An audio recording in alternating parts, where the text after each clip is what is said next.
Hola, espero estén todos súper bien. Vamos a dar inicio a la última ayudantía de química general. El primer ejercicio dice lo siguiente. Las dos siguientes moléculas tienen igual fórmula molecular, sin embargo su estructura y ordenamiento es diferente. Determine cuál de las dos moléculas será más soluble en agua y fundamente su respuesta.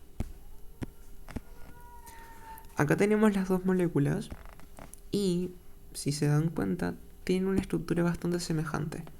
Son cadenas de hidrocarbono con átomos de oxígeno. Ahora bien, una molécula es soluble en agua cuando esta molécula es polar.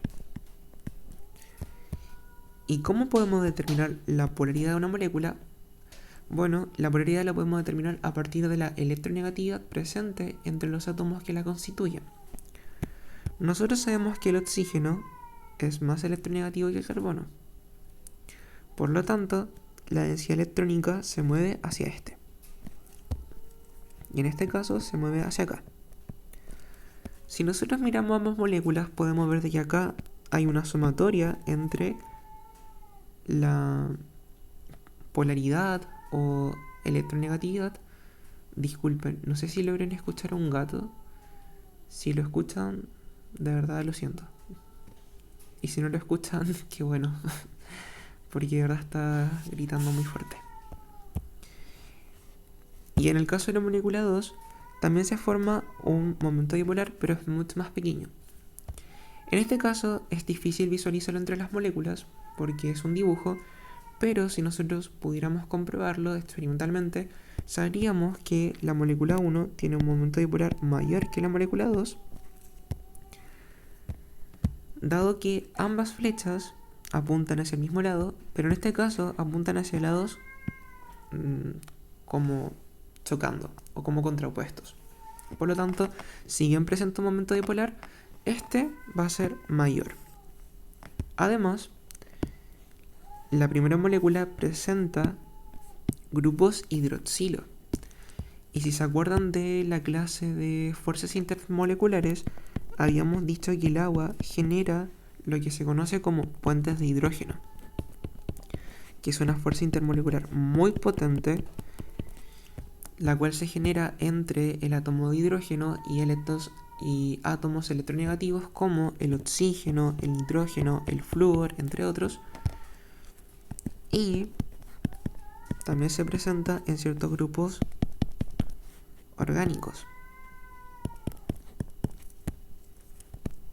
como se muestra a continuación. Por lo tanto, la primera molécula es más soluble en agua, principalmente porque tiene un momento dipolar mayor que la molécula 1 y además tiene grupos hidroxilo que generan puente de hidrógeno con la molécula de agua. Bueno, ahora vamos al ejercicio número 2. Un estudiante mezcla dos disoluciones de la misma sustancia para poder usar solo un recipiente. Lamentablemente, uno de los recipientes contenía 230 mililitros de disolución, 1.4 mol por litro, mientras que el otro tenía 170 mililitros de disolución, 2.3 mol por litro. Calcule la concentración final obtenida en la mezcla.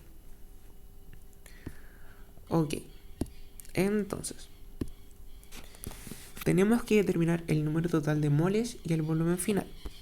Nosotros sabemos que la molaridad es igual al número de moles sobre el volumen. Por lo tanto, el número de moles va a ser igual a la concentración por el volumen.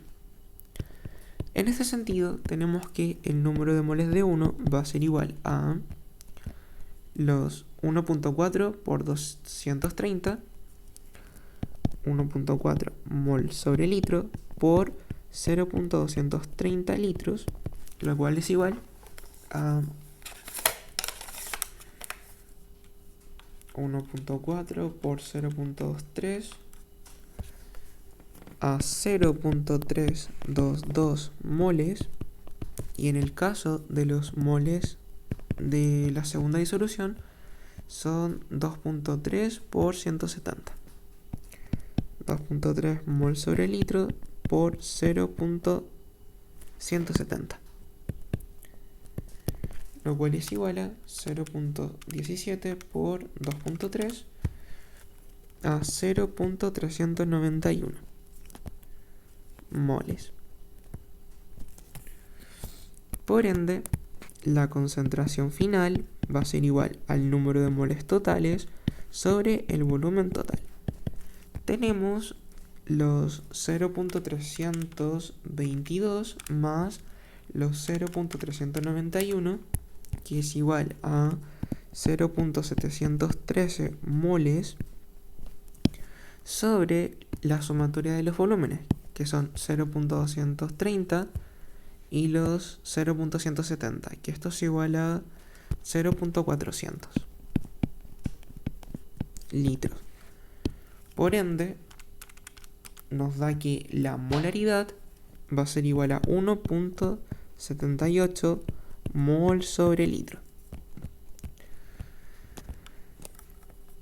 Si ven acá, podemos ver de que para la disolución número 1 la estamos concentrando, pero para el caso de la disolución número 2 la estamos diluyendo. Entonces, si no nos hubieran dado la concentración de la primera disolución y nos dijeran de que se disolvió tal concentración en X volumen, sería a un proceso de dilución y tendríamos que aplicar esta fórmula. C1 por B1 es igual a C2 por B2 y la concentración 2 sería nuestra incógnita. C1 sería 2.3 por los 0.70 y abajo iría los 0.230. Por lo tanto, esto sería igual a 2.3 por 0.17 dividido 0.23. Y nos daría que la concentración 1 es de 1.17 mol sobre litro. Lo cual tiene sentido porque es bastante similar a la primera. Bueno, ahora continuamos con el ejercicio número 3. Una disolución acuosa de sacarosa utilizada en exámenes de tolerancia al azúcar tiene una densidad de 1.08 gramos por mililitro y una concentración de 12% en masa a masa. Disculpen, ahora se escucha el perro de la vecina. Calcule la concentración en mol por litro y nos da la masa de la sacarosa. Y hay que asumir que la densidad es igual... Perdón, hay que asumir que son 100 mililitros de disolución. Por lo tanto, vamos a trabajar primero con el porcentaje en masa a masa. Tenemos 12 gramos de sacarosa en 100 gramos de disolución. Pero nosotros queremos trabajar en la concentración molar. Por lo tanto, la disolución es igual al amor, la masa sobre el volumen. El volumen va a ser igual a la masa dividido la densidad y tenemos los 100 gramos sobre los 1.08 gramos sobre mililitros. Esto es igual a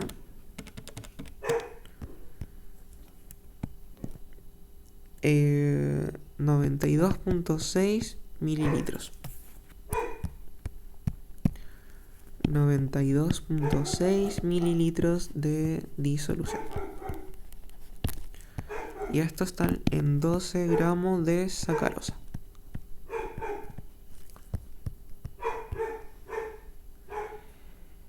Nos piden calcular la concentración molar. Por lo tanto, vamos a tener que transformar esta masa en moles aplicando esta fórmula.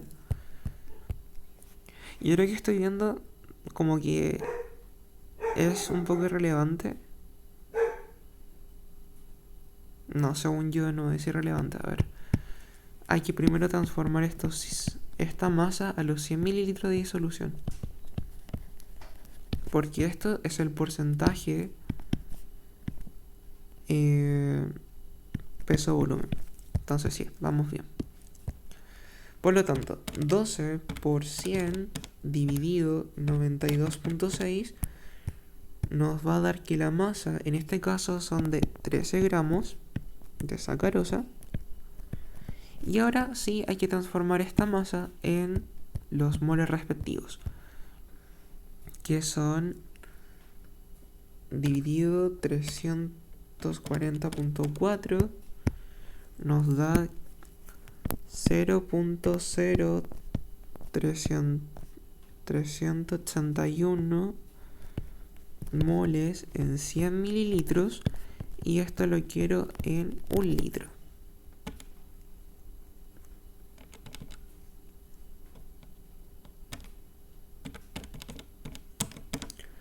Lo cual es igual a 0.381 moles. Por lo tanto, la concentración de la disolución es de 0.381 mol por litro. Acá me entró la duda por esto, como había que asumir, pero claro, nosotros tenemos esta concentración y al momento de aplicar la fórmula de la densidad nos da su porcentaje en peso-volumen. Por lo tanto, después había que hacer esta conversión al volumen con el cual estamos trabajando. Ya, ahora el ejercicio número 4. Determina la masa de hidróxido de sodio que debe utilizarse para preparar 300 mililitros de una disolución de 0.300 mol por litro de este hidróxido, y nos da la masa molar. Entonces, nosotros tenemos 0.300 moles de hidróxido de sodio en 1000 mililitros y yo quiero 300 mililitros. Por lo tanto, 0.3 por 300 dividido entre 1000 me da 0.09 moles de hidróxido de sodio. Y ahora yo quiero saber su masa. Me da la masa molar, por lo tanto yo acá transformo número de moles es igual a la masa molar dividido 39.998 me da 2.25 por 10 elevado a la menos 3 gramos de hidróxido de sodio presentes en 300 mililitros. Y esta sería la respuesta. Este estuvo más sencillito. Ya, y ahora vamos a los ejercicios que vimos no hace mucho. Creo que este fue como uno de los primeros que se ve principalmente para el certamen 2. Que al menos en química general, estos ejercicios que vimos se toman en el certamen 1, principalmente. Ya. Un estudio cinético de la reacción de producción de amoníaco desde nitrógeno e hidrógeno mostró que se producen 12.59 mol por litro en 150 segundos. Determina la velocidad con que se consume el hidrógeno en esta reacción. Ya, entonces, primero deberíamos hacer la ecuación, que es de esta manera. Consideramos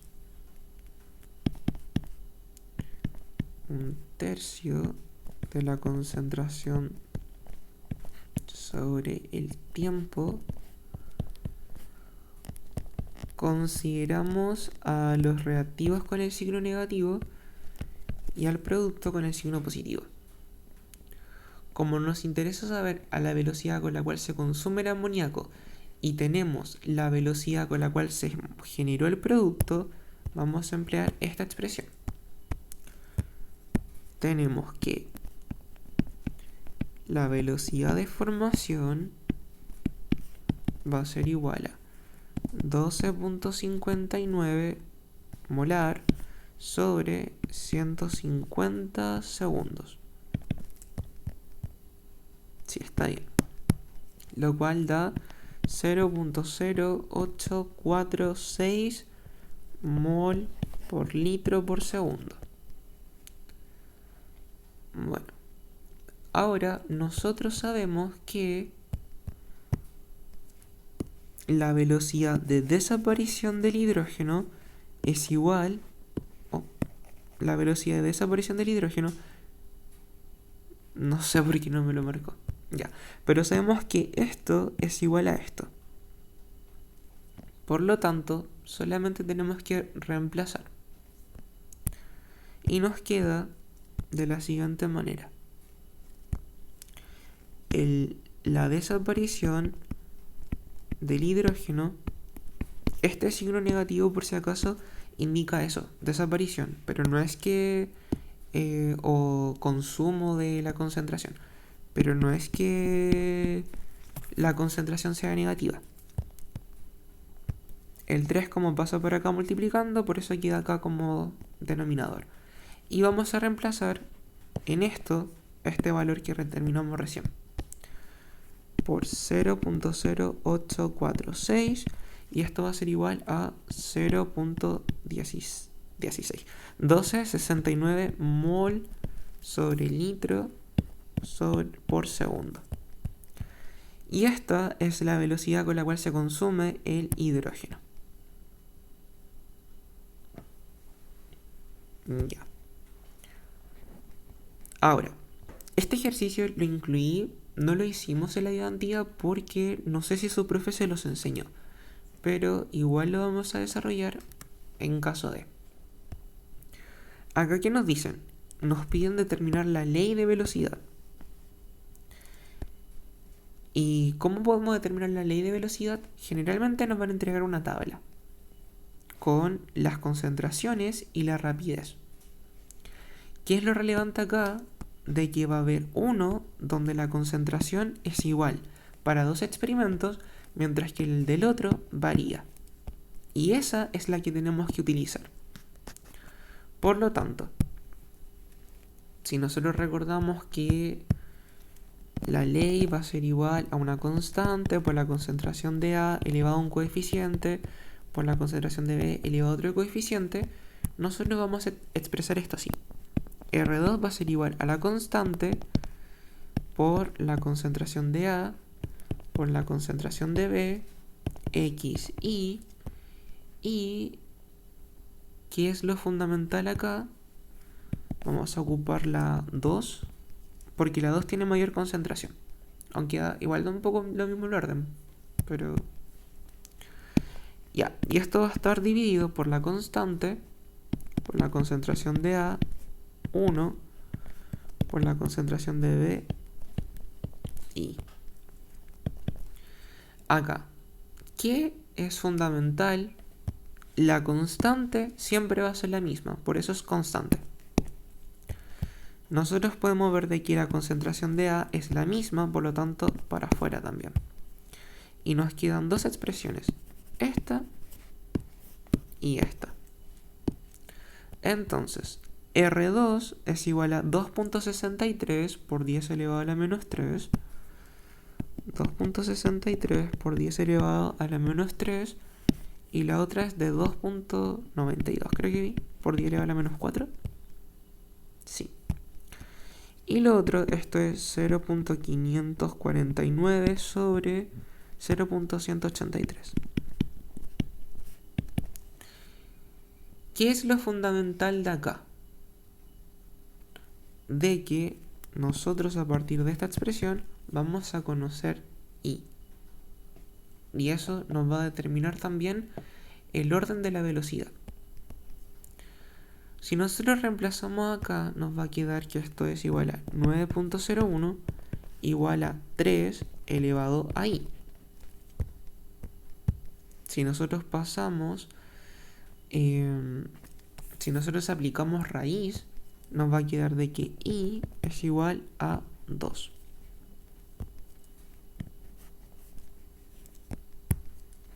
Aplicamos raíz.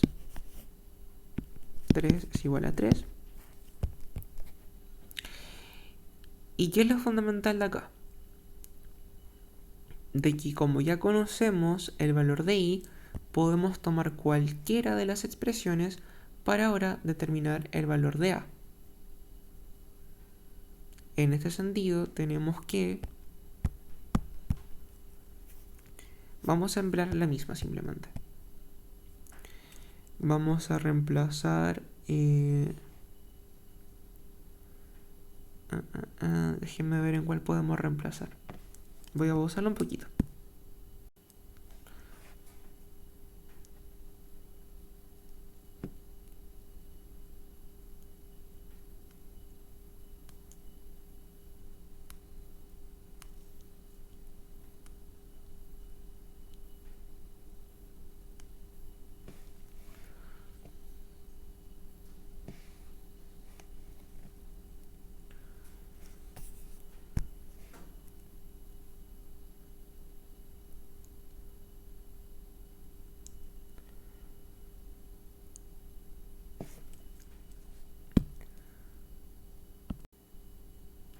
Ya, vamos a emplear, como que no sé si la puse, en verdad.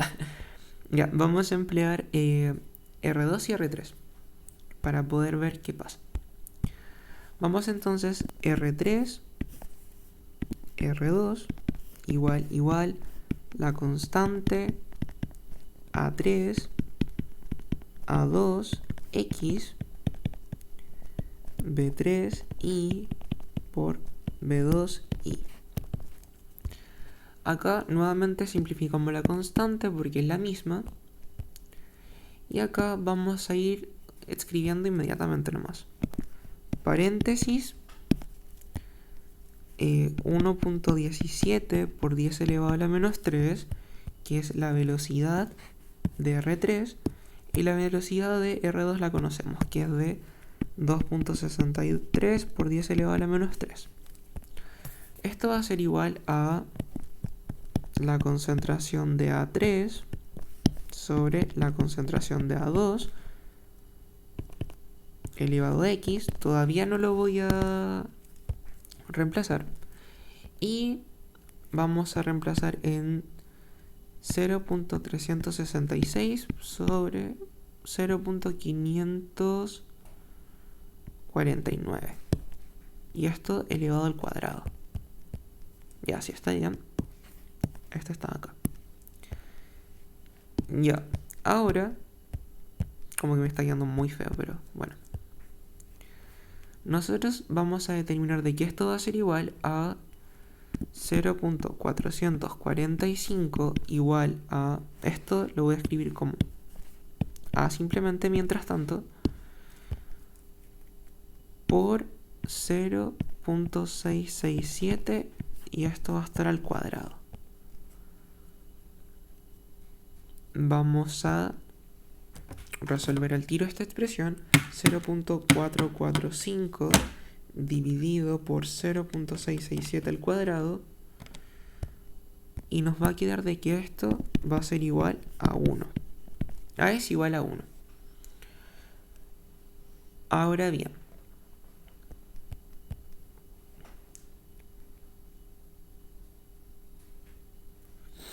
nosotros podemos reemplazar... Ahora, nosotros vamos a tener que reemplazar los valores de A, que en este caso van a ser 0.0972 y 0.0486. 0.0972 y 0.0486 elevado a X. Esto va a ser igual a 2 elevado a la X. Ahora bien, nosotros aplicamos raíz en el caso anterior para poder determinar el valor de y, aunque igual podríamos elevar a la potencia. En este caso, 3 elevado a algo es igual a 9, en este caso y es igual a 2. Ahora acá, ¿qué número? Bueno, un número cualquiera elevado a 0 es igual a 1. Por lo tanto, siguiendo este principio, decimos que x es igual a 0. En ese sentido, ya determinamos la ley de velocidad. La ley de velocidad es de orden 2, porque tenemos una que es igual a 0 y otra que es igual a 2. Siento que este ejercicio lo hice como muy desordenado, pero x es igual a 0 y es igual a 2. Si nosotros escribiéramos la ley de velocidad, que puede ser b o r, a mí me gusta más b, pero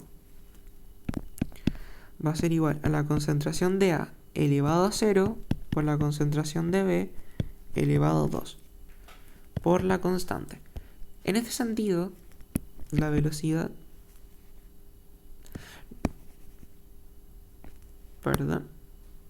En ese sentido, la ley va a ser escrita de esta manera simplemente. Sí.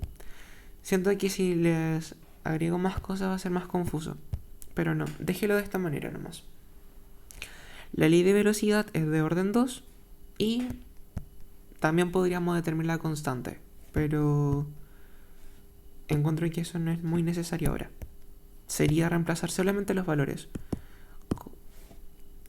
Tenemos los coeficientes, por lo tanto reemplazamos la concentración, reemplazamos la velocidad y determinamos la constante.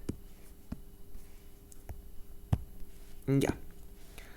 Ahora, que hay muchos ejercicios la verdad, y siento que cada vez se ponen más largos. Pero bueno. Ahora, la reacción de descomposición del dicloruro de dióxido de azufre sigue una cinética de primer orden y tiene una constante de velocidad de 1.48 por 10 elevado a la menos 3 segundo a la menos 1. Cuando la reacción se lleva a cabo a 350 grados, cuando la temperatura se aumenta a 500 grados Celsius, la constante aumenta a tal valor y nos piden que determinemos la energía de activación de la reacción. Ya, acá lo que hay que aplicar es esta ecuación, que es el logaritmo natural de la constante 1 sobre la constante 2, igual a la energía de activación por la constante de los gases por 1 sobre T2 menos 1 sobre T1. Y acá es netamente reemplazar. El logaritmo de la constante 1, que era de 1.48 por 10 elevado a la menos 3 sobre 9.54 por 10 elevado a la menos 3. Esto va a ser igual a nuestra incógnita, que es la energía de activación, y la constante de los gases, que es una constante. Por lo tanto, esto es un dato que no necesariamente va a estar explícito en el ejercicio. Y acá lo fundamental es que las temperaturas no se trabajan en grados Celsius, se transforman en Kelvin. Por lo tanto, para transformar a Kelvin, sumamos 273 más la temperatura en grados Celsius. En este sentido, la temperatura 2 nos queda en 773 menos 623 Kelvin. Y ahora, todo esto va a ser igual. Voy a llegar y calcular nomás la calculadora. 1.48 dividido... Ya. Esto nos queda igual a 4.97 por 10 elevado a la cuarta Joule sobre mol. Y esto corresponde a la energía de activación.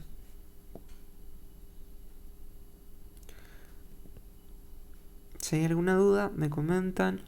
Y bueno, esto es un despeje nomás. Sería de esta manera. La energía de activación va a ser igual a, abro paréntesis, 1.48 por 10 elevado a la menos 3, 9.54 por 10 a la menos 3. Esto, como está dividiendo, pasa multiplicando por 8.314 dividido, esto lo voy a llamar x, dividido x. Y ahí obtenemos este valor. Ahora, una muestra de ácido clorhídrico tiene un pH de 1.45. Determina la concentración de iones hidroxilo en el medio. Ya. Lo primero, nosotros sabemos que el pOH va a ser igual a 14 menos el pH. nosotros sabemos que el pH es igual a 1.45, por lo tanto el pOH es igual a 12.55. De manera que, si nosotros recordamos que el pOH es igual a menos el logaritmo de la concentración de los iones hidroxilo, nosotros si aplicamos la función inversa, nos queda que la concentración de iones hidroxilo va a ser igual a 10 elevado a menos 12.55. Este valor se coloca acá y el signo negativo proviene de acá. No recuerdo muy bien cómo se llama esta función, pero sí ustedes colocan 10 elevado a menos y el valor de la diferencia. Y esto nos queda a 10 menos 2.82 por 10 elevado a la menos 13 mol sobre litro.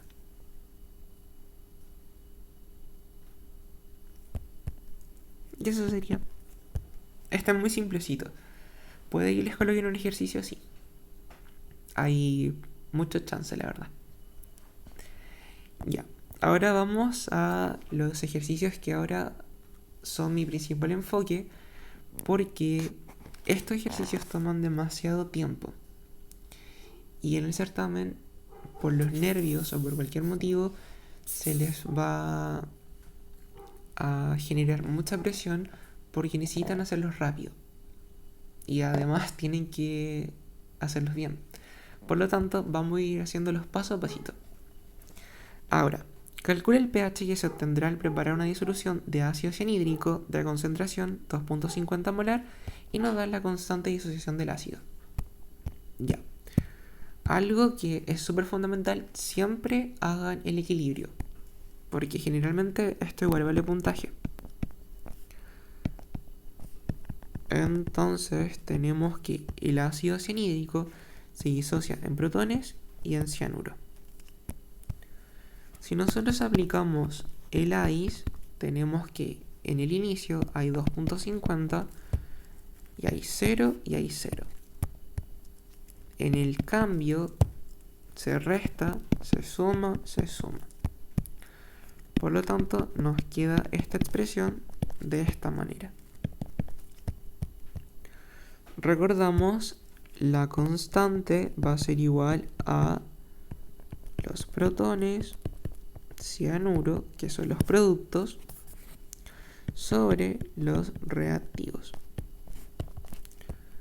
Nos queda que esto es igual a 3.89 por 10 elevado a la menos 9 igual a x cuadrado sobre 250 menos x.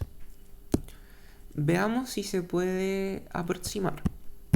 Recordamos que tiene que ser menor a un 5%. De lo contrario, no se puede aproximar. Suponemos que los 3.89 por 10 elevado a la menos 9 son igual a x sobre 2.50. 3.89 por 10 a la menos 9 por 2.5. Y este valor lo vamos a dividir por la concentración por 100 y nos da que el resultado es mucho menor a el 5%, por lo tanto sí se cumple. Ya, entonces podemos aproximar, vamos a utilizar entonces esta expresión 3.89 por 10 elevado a la menos 9 es igual por 2.5.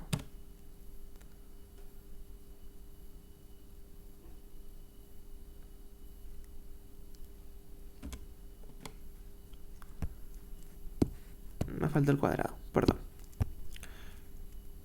nos queda que X es igual a 9.86 por 10 elevado a la menos 5 mol sobre litros. Acá. Y por consiguiente, el pH va a ser igual a menos el logaritmo de la concentración de los protones. Y, como determinamos anteriormente, esta es la concentración de X, 9.86 por 10 elevado a la menos 5. Disculpen, que como voy haciendo los cálculos de la calculadora, se me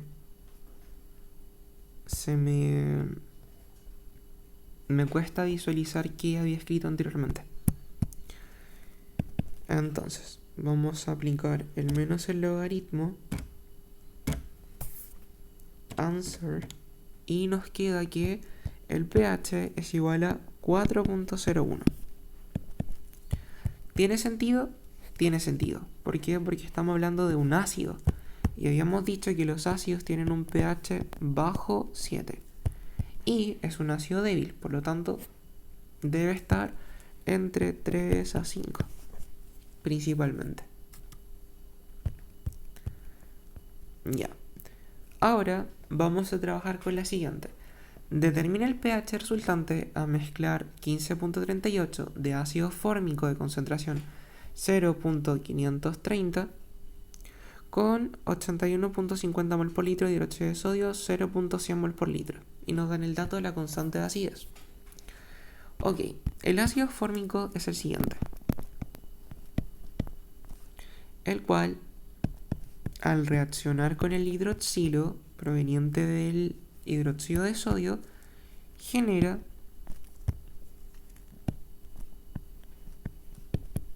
esta especie más agua.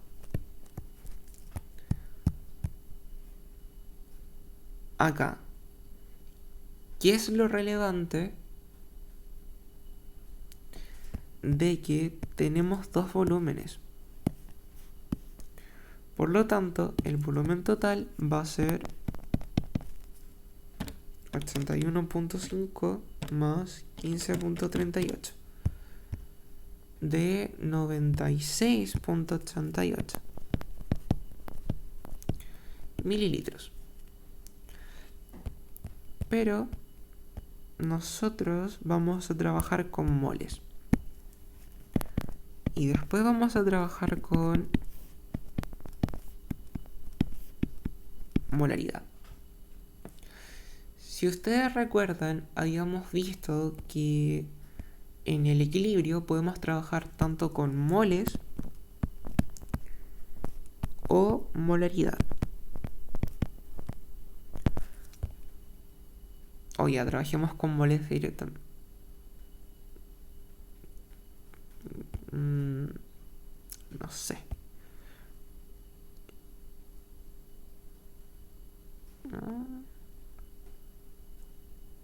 Ya trabajemos con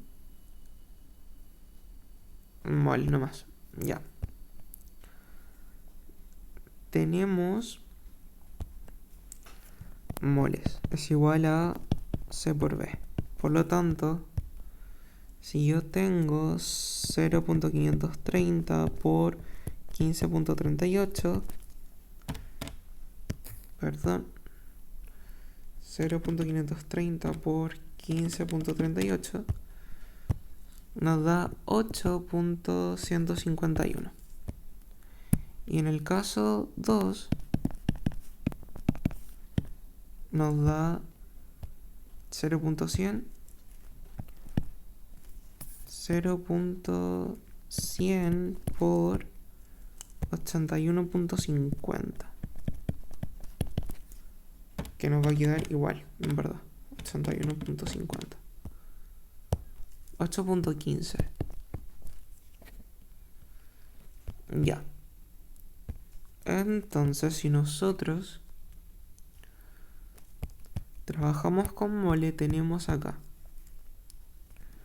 8.151 de ácido fórmico. tenemos 8.50, 0 y 0.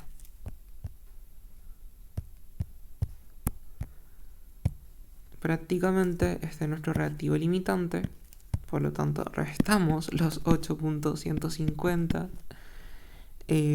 menos 8.150 y acá se forman 8.150.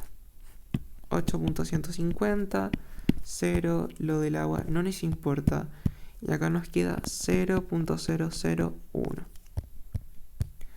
Ya, pero ahora tenemos que determinar las concentraciones molares de ambos reactivos. Habíamos dicho que la concentración va a ser igual al número de moles sobre el volumen. Tenemos 0.001 en un volumen total de 96.88. Y esto 0.01 dividido 96.88. 0.001 dividido 96.88 nos queda en 1.03 por 10 elevado a la menos 5. Y en este otro caso nos queda que la concentración es 8.15 dividido 96.88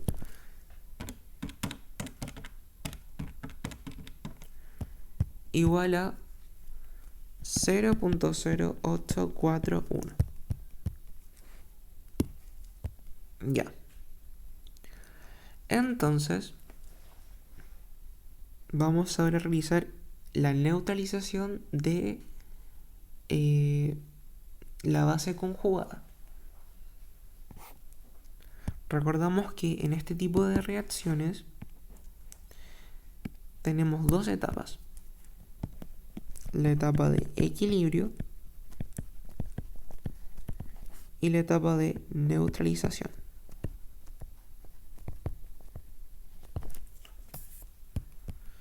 Ya, entonces luego tenemos a la base conjugada más el agua, que ahora le va a otorgar protones, y vamos a estar en un medio básico. Como estamos trabajando con una base fuerte, 0.0841, y acá teníamos 1.03 por 10 elevado a la menos 5 y acá 0. Acá más 0.0841, 1.03 por 10 elevado a la menos 5 más x menos x. Ahora bien, nos dan el dato de la constante de acidez, pero estamos trabajando con la base. Por lo tanto, Kw es igual a Ka por Kb. Kb va a ser igual a Kw sobre Ka, 10 elevado a la 14 por 1.99 por 10 elevado a la menos 4.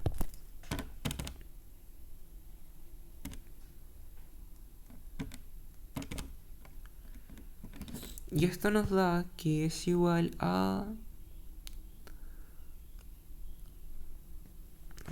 10 elevado a la menos 14 dividido 1.99 por 10 elevado a la menos 4. 5.03 por 10 elevado a la menos 11. Por lo tanto, Kb va a ser igual a el ácido fórmico por la concentración de hidroxilos sobre la base conjugada. Si se dan cuenta, cuando trabajamos con Kb hay hidroxilos presentes en el denominador, y cuando trabajamos con Ka tenemos protones en el denominador.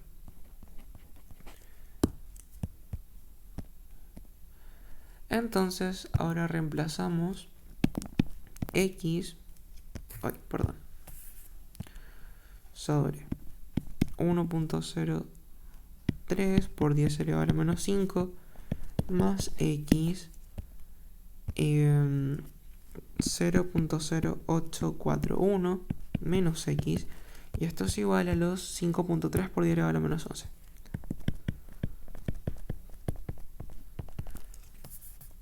Vamos a aproximar porque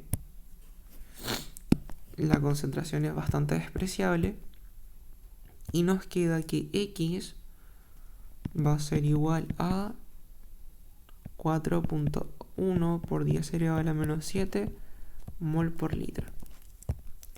Y esta concentración corresponde a la concentración de... ¿por qué le puse? Acá está. De los hidroxilos.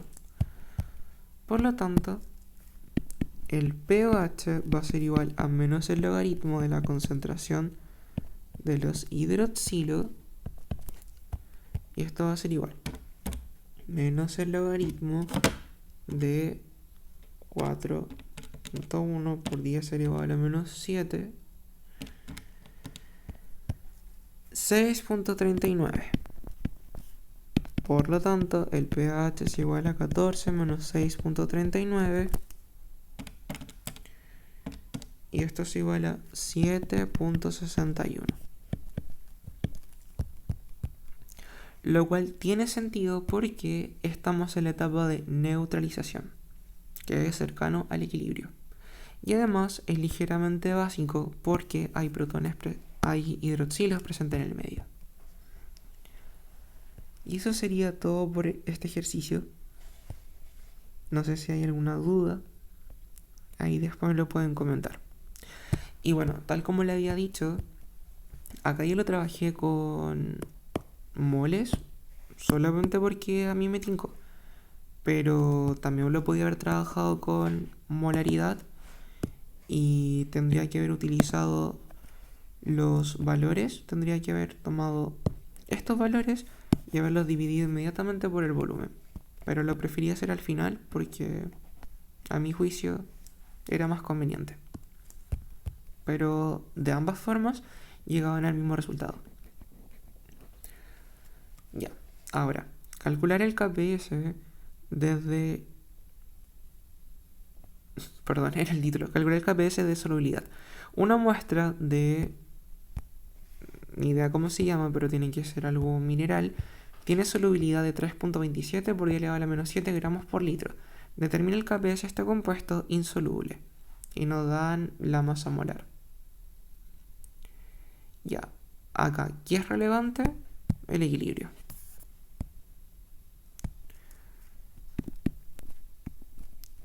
Este compuesto,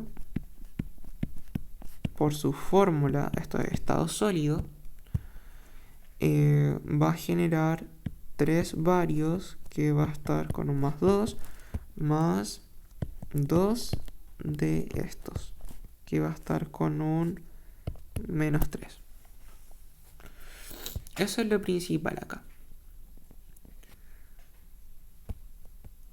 Ahora, el KPS considera solamente a las especies que están disueltas en agua y no a los sólidos. Por lo tanto, el KPS va a ser igual a la concentración del bario y a la concentración de esta especie, y ambas elevadas a su coeficiente estequiométrico. 3 y 2.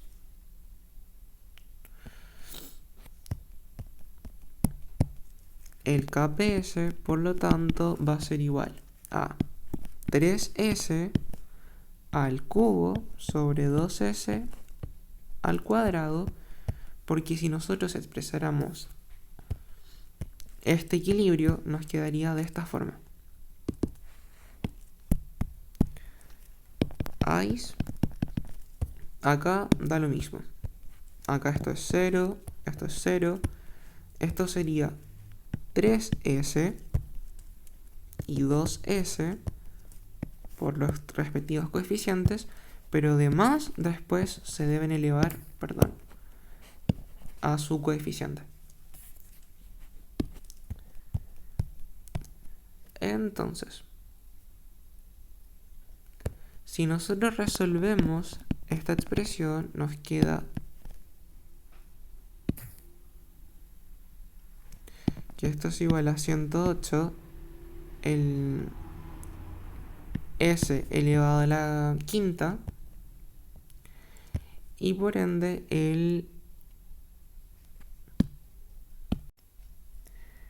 ya, entonces como había mencionado nos queda 108s elevado a la quinta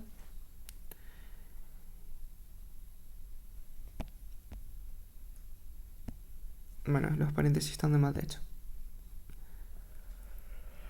Y nosotros si reemplazamos en la solubilidad,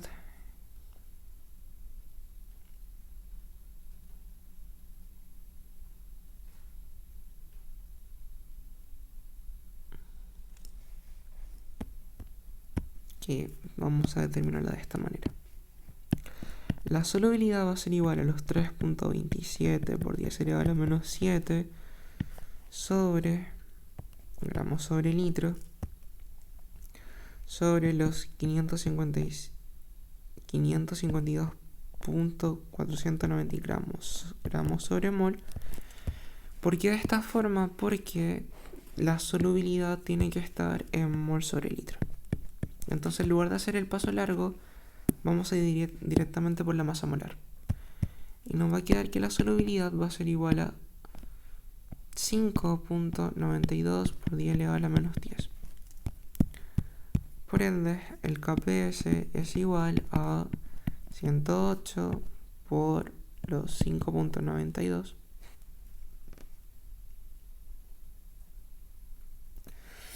Ay, perdón, que de verdad que mi tablet anda funcionando súper mal hoy día.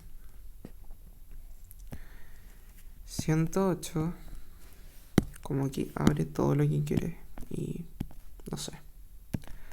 5.92 por 10 elevado a la menos 10 elevado a la quinta, nos queda que el KPS va a ser igual a 7.85 por 10 elevado a la menos 45.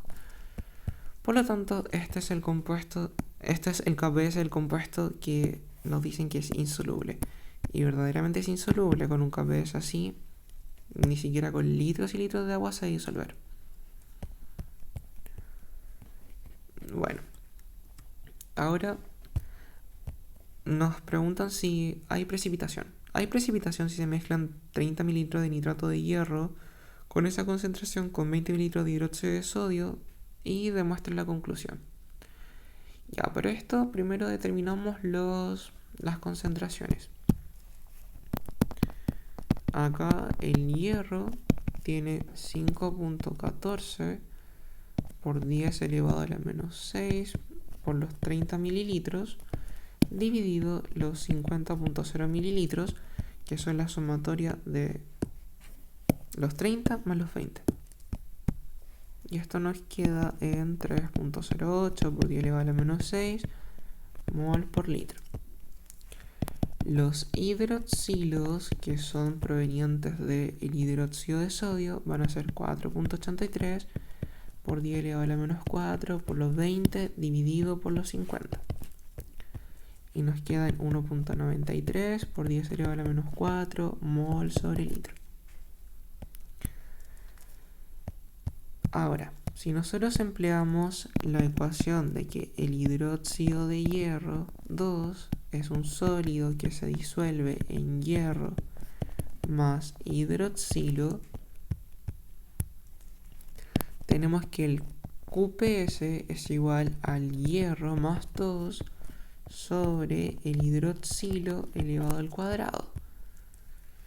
El QPS va a ser igual a los 3.08 por 10 elevado a la menos 6 sobre los 1.93 por 10 elevado a la menos 4 al cuadrado, que son los valores que determinamos anteriormente. Y esto va a ser igual a 1.15 por 10 elevado a la menos 13. Para que haya precipitación, el el QPS tiene que ser mayor que el KPS. Y nosotros determinamos que esto de 1.15 por 10 elevado a la menos 13 mayor que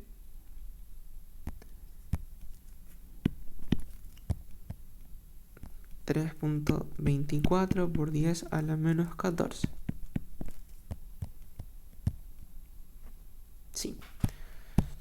Por lo tanto, sí hay precipitación. Y este es el resultado del ejercicio.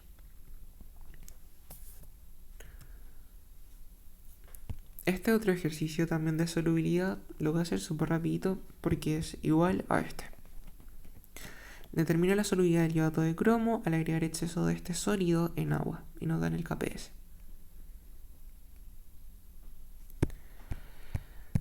Tenemos que la expresión va a ser igual a esto, que es un sólido que libera cromo y libera iodato. El KPS va a ser igual a S por 3S al cubo. Y esto nos va a dar igual a 27S al cuadrado. Por ende, la solubilidad va a ser igual a la cuarta raíz del KPS sobre 27. Nosotros tenemos que el KPS es igual a esto. Por lo tanto, si reemplazamos ese valor acá, nos queda que es igual a 8.5 por 10 elevado a la menos 4 mol sobre litro. Y ese sería el resultado de este ejercicio.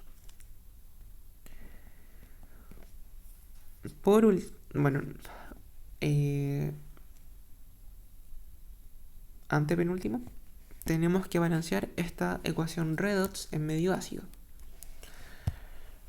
En la clase vimos que primero hay que identificar las semirreacciones.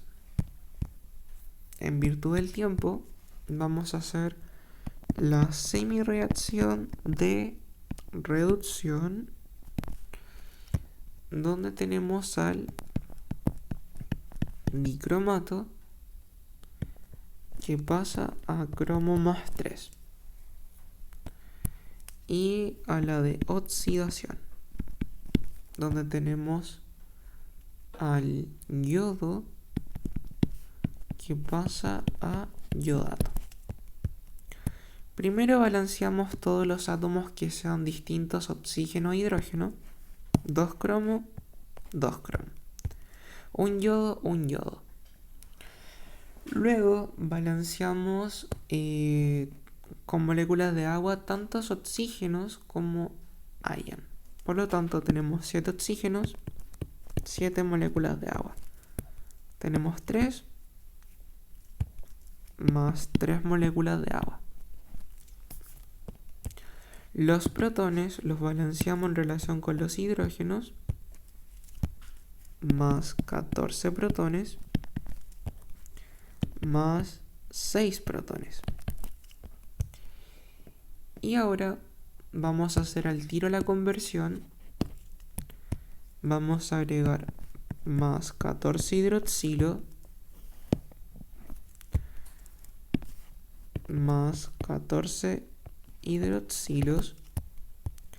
Esto nos da como resultado 14 moléculas de agua. Si las simplificamos, estas con esta, nos queda de la siguiente manera: dicromato más 14 moléculas, más 7 moléculas de agua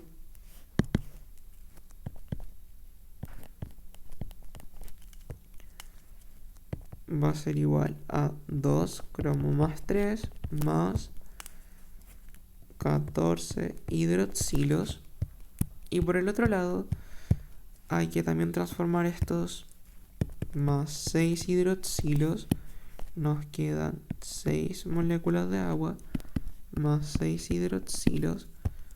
Simplificamos, 3 moléculas de agua.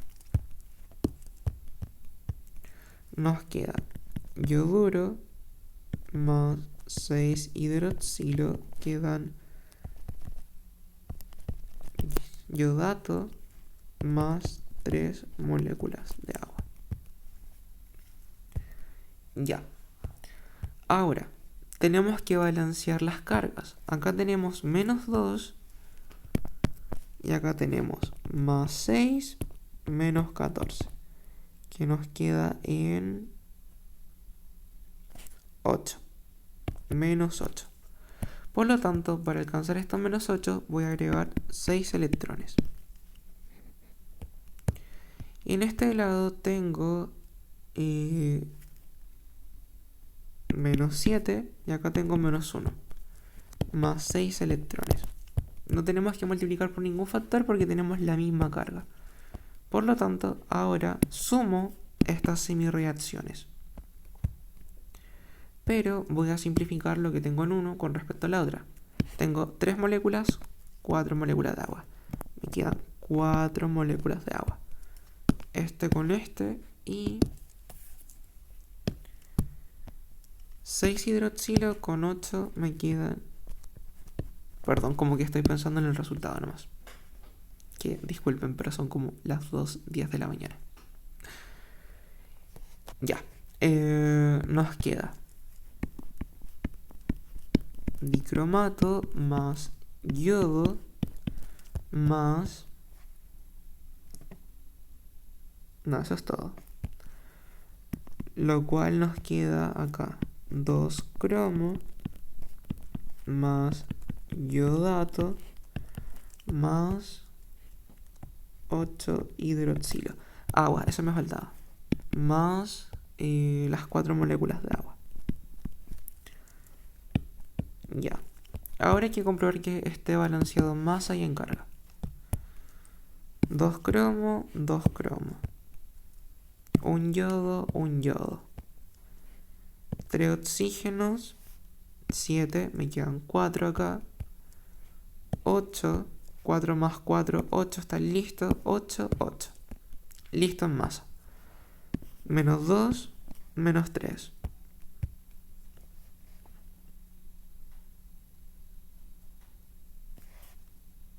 ¿Por qué me falta carga? Ah, no, está bien. Acá tengo menos 3, 2 más 6, menos 9, y esto nos da como resultado menos 3. Está balanceado tanto en masa como en carga. Y sería así la ecuación.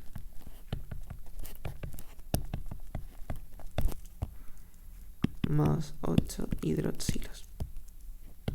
Ya, ahí está balanceada la ecuación redox. Y por último, tenemos un ejercicio que es... Tengo la imagen, pero la imagen se ve como, bien como el forro.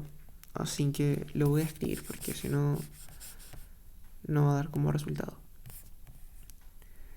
Ya, pero el ejercicio dice lo siguiente. Primero hay que considerar una celda de concentración. Tenemos una celda de concentración que se denota así, con una FEM o una fuerza electromotriz de 100 milivolt a 25 grados Celsius. Y nos dicen que es la siguiente.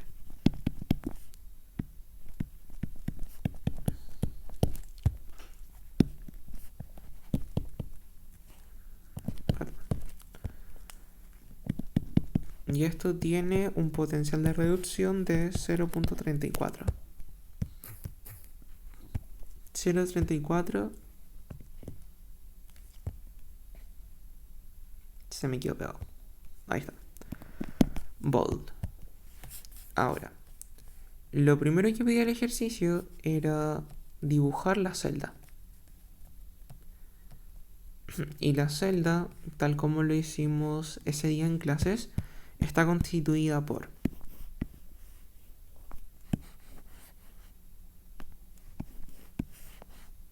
no sé si se habrán dado cuenta, pero yo como para el dibujo, como que soy un poco escueto. Está constituido por un puente salino, un voltímetro, el cátodo y el ánodo.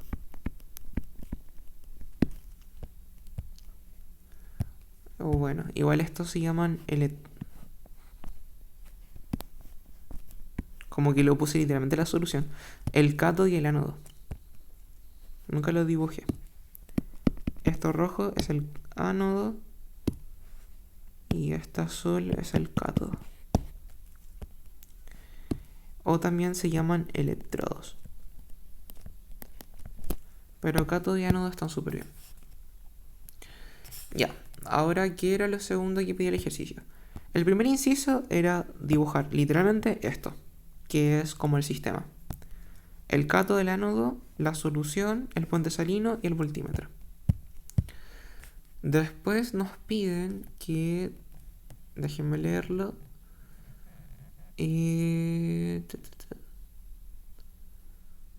Ya, determinar la concentración de cobre en cada semicelda. Que en verdad está escrito muy mal. O sea, no es que esté escrito muy mal, sino que de verdad que se ve pésimo. Ya, pero acá como pueden ver el mismo sistema. Cátodo, ánodo, puente salino. Ya. Entonces.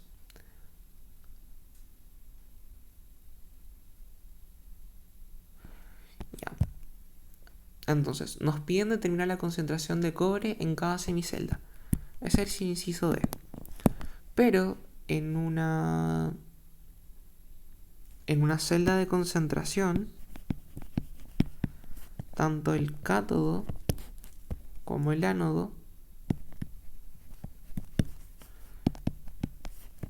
ambos utilizan el mismo sistema químico.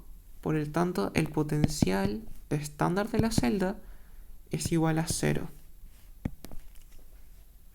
Y con eso podemos determinar muy fácilmente la concentración. Vamos a utilizar la ecuación de Nernst, donde el potencial de la celda es igual al potencial estándar de la celda menos 0.0592 sobre el número de electrones transferidos por el logaritmo de Q. Este valor ya lo tenemos. Nos dicen que la celda a 25 grados tiene esta fuerza electromotriz. Este dato que se lo dije yo recién, de que en una celda de concentración, como están en el mismo sistema el cátodo como el ánodo, el potencial estándar es 0, por lo tanto ya lo tenemos. N ya no tenemos que determinarlo, porque prácticamente nos dice acá la ecuación, que son 2 electrones. Por lo tanto tenemos todos los datos para saber cuál es el Q. Tenemos 100 igual a 0 menos 0.0592 sobre 2 el log Q. Por lo tanto, vamos a simplificar esta expresión y nos va a quedar de que el log Q va a ser igual a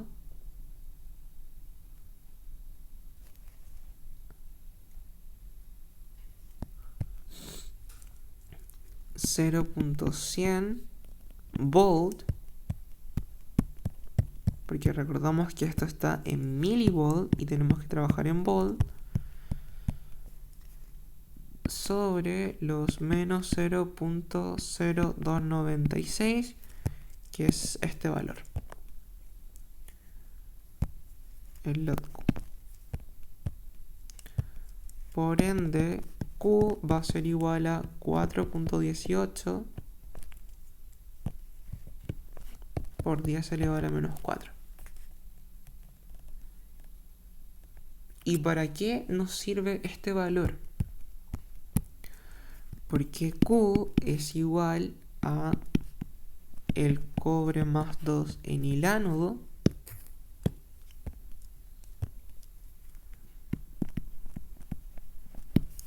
sobre el cobre más 2 en el cátodo, porque tenemos que la reacción va del cátodo al ánodo.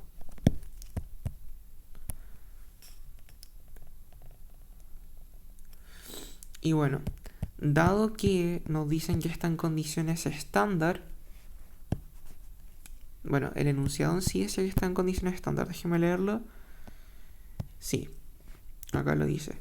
Y una condición estándar en una de las semireacciones. El cátodo se encuentra en condiciones estándar, por lo tanto su concentración es de 1 mol por litro.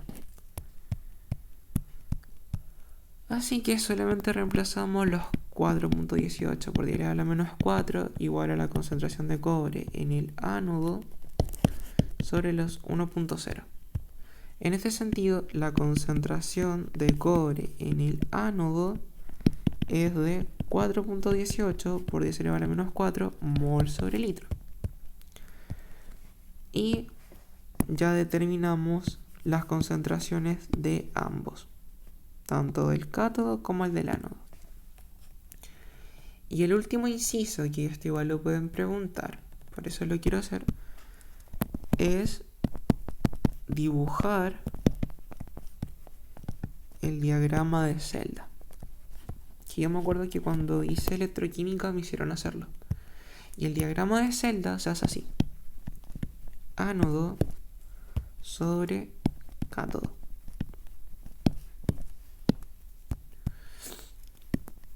El cobre sólido, cobre más 2 con su concentración mol sobre litro, 2 barritas que representa el puente salino, la concentración y el cobre sólido, que son las transformaciones a su estado acuoso y al estado sólido. Pero este es el diagrama. Y bueno, eso sería todo por este ayudantía. Disculpen si fue como un poco desordenada. Siento que pudo haber resultado mucho mejor de manera presencial, pero cualquier duda me lo pueden comentar y ahí se las resolveré con toda la paciencia y la tranquilidad del mundo. Que tengan una muy linda noche y puedan disfrutar de lo que queda de las vacaciones. Nos vemos.